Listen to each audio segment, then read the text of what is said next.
What if I told you gambits are the quickest way to increase your chess rating? Each game consists of 3 stages. Realistically, you are unlikely to win against strong opponents in the last 2 stages. But if you manage to trick them in the opening stage, your chance of winning skyrockets. Starting with Queen's Gambit. You've probably heard of this one. Due to this gambit's popularity, even the newbies know they shouldn't be accepting it. So this happens very rarely. Usually this line follows.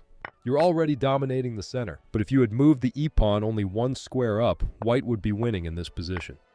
Danish Gambit. This is a very scary gambit to play against, and it often gets accepted. Here's one of the traps in this variation.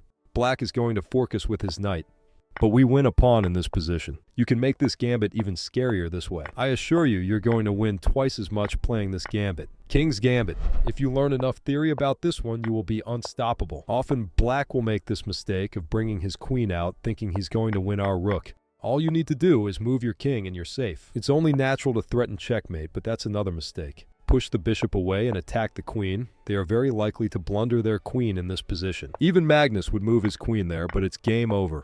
Here's another potential line that wins a rook.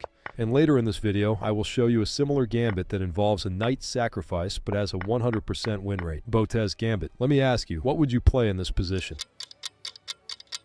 If you said rook d8, congrats, you are wrong. You were supposed to first sacrifice your queen for no reason and then deliver checkmate. Vienna Gambit. After a few standard moves, you hit them with this. After they capture, you push the pawn up, and their knight has to go all the way back. This is enough to get into their head. After you activate your pieces and castle, you will be dominating the board. Stafford Gambit. For this gambit, we will let white capture the pawn with his knight, but we don't recapture instead, we offer a knight trade. Now we sacrifice our queen, but we are actually threatening mate. Englund Gambit. Okay, so first thing you must realize is that your opponent has probably prepared some queen's pawn opening. Second thing you must realize is that he probably hasn't prepared for this. This exact line will happen 99% of time. He's not losing right now, it's just that he will probably not find the right moves. They usually block, and after you capture the b-pawn, they make this huge blunder with their bishop. After that, you pin them. If they take your bishop, you grab the rook. If they try saving the bishop, you do this. Halloween Gambit. This position tends to happen often, but this next move gets played rarely. Even though you're going to be down a knight, if your opponent hasn't studied the theory behind this, he will get crushed. For example, if he tries to fianchetto his bishop, the engine gives us a +5 advantage. Albin Counter Gambit.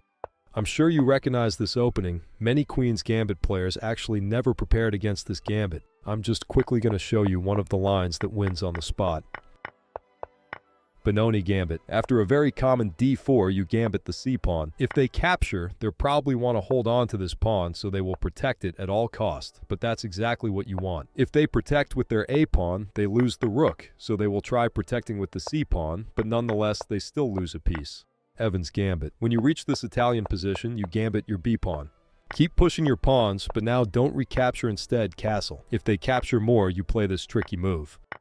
Before you capture the bishop, add in a little in-between check. This is just one line. Imagine how powerful you would be if you learned countless gambit traps. Grob Gambit. Unusual opening, but definitely can't hurt to know it. As you can see, we let him grab our pawn, and you'll see why. If he captures, he loses a rook, so he has to play this instead. If he tries saving the center pawn, he loses the bishop to a check. Attempting to save the b-pawn loses the rook. Jerome Gambit. For this one, we go into Italian again, and we sacrifice 2 pieces right away. I feel like this one is high risk, high reward. You're either going to win right away or you're going to lose. Goring Gambit. We are going to let black capture 2 of our pawns to open the position up. Now, watch carefully. If black doesn't go back, he has basically 2 squares for his knight, and both are losing. This first move attacks our center pawn, and it seems like we're going to lose it, but we're not. And the second move loses the knight because we threaten checkmate. Musio Gambit. This is possibly the greatest gambit on this list. It starts off similarly to King's Gambit, except we sacrifice our knight. What makes this gambit scary is that black has to find top-engine moves in order to survive. And since you've prepared for this, you will play your moves in an instant, and he will spend minutes thinking. I'm showing you a variation where black manages to find the best moves, and he'll still lose. Your opponents won't even make it this far, but never rule out the possibility that someone has prepared more than you. I'll be making similar videos. Subscribe to see them.